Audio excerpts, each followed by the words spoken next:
Bringing you the latest news from Bucks County, this is the Courier Times Update with Rachel Cannelli. This Courier Times Update is brought to you by St. Mary Medical Center in Langhorne, PA. It's your health, expect more. Good afternoon, everyone. I'm Rachel Cannelli reporting from the Courier Times newsroom with what you need to know about what's going on in our community this Monday, August 5th. Middletown police need your help today to find a hit-and-run driver. Richard Cerula of Pendel suffered non-life-threatening injuries Sunday when he was hit by an unidentified vehicle as he walked along Durham Road. The vehicle struck Cerula near Parkway Avenue. Anyone who saw the crash or has any information about it is urged to call police at 215-750-3845, extension 460. We'll bring you the latest on this story at buckscountycouriertimes.com. Township, county, and federal officials are set to meet this week to resolve a lack of police coverage in a high-crime area of Bristol Township. The Bucks County Housing Authority, which owns the Venice Ashby Housing Development, and the township are struggling to agree on how much money the authority should pay to have police cover the area.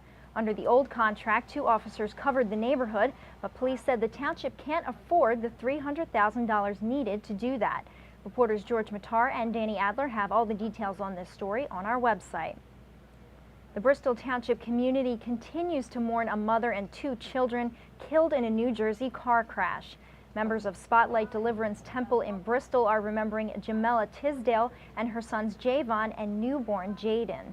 The 3 died when their vehicle collided with a tractor trailer, allegedly making an illegal U-turn on Route 1 in Lawrence Township. One of the children's father, Shaquan, and Jamela's 8-year-old daughter, Melody, survived.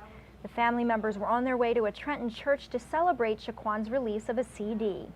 The Bristol Church plans to set up a trust fund for the family. We'll have the info on how and where to contribute online.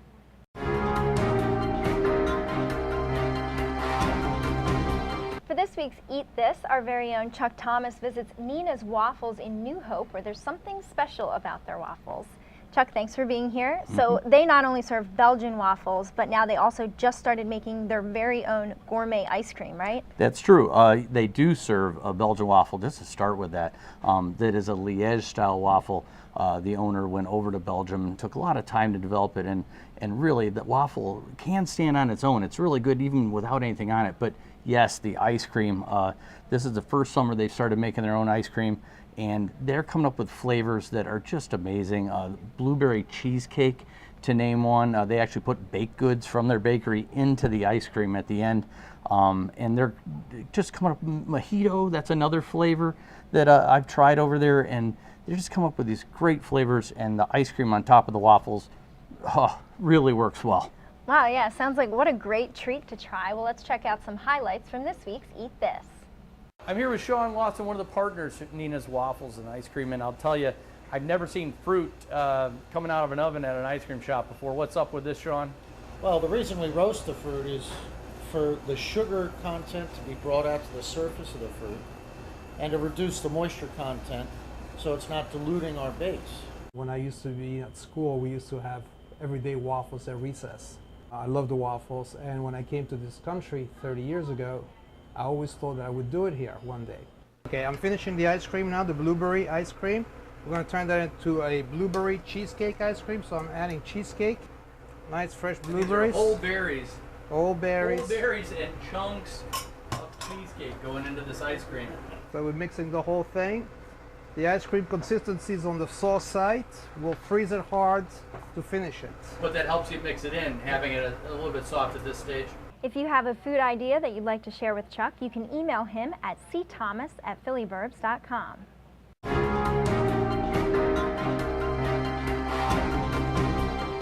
After overcoming a knee injury, Aurelius Ben has a better shot at a more significant role in the Eagles' offense.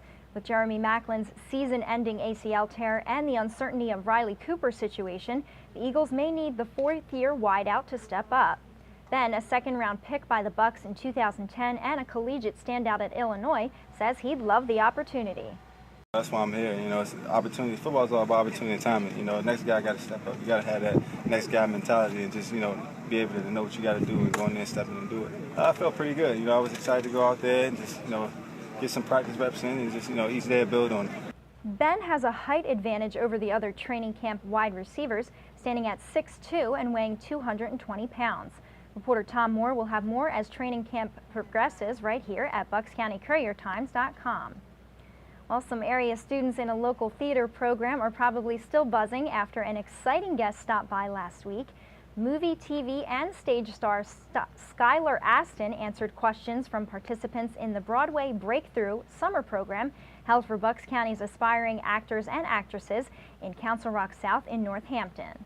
The thing about movies is if you forget your line, you just can literally during the take be like, I'm sorry, what is it? You know what I mean? For Broadway, it's like you kind of want to get it in your bones because there's going to be a time where you don't have any relief. You can't call a line.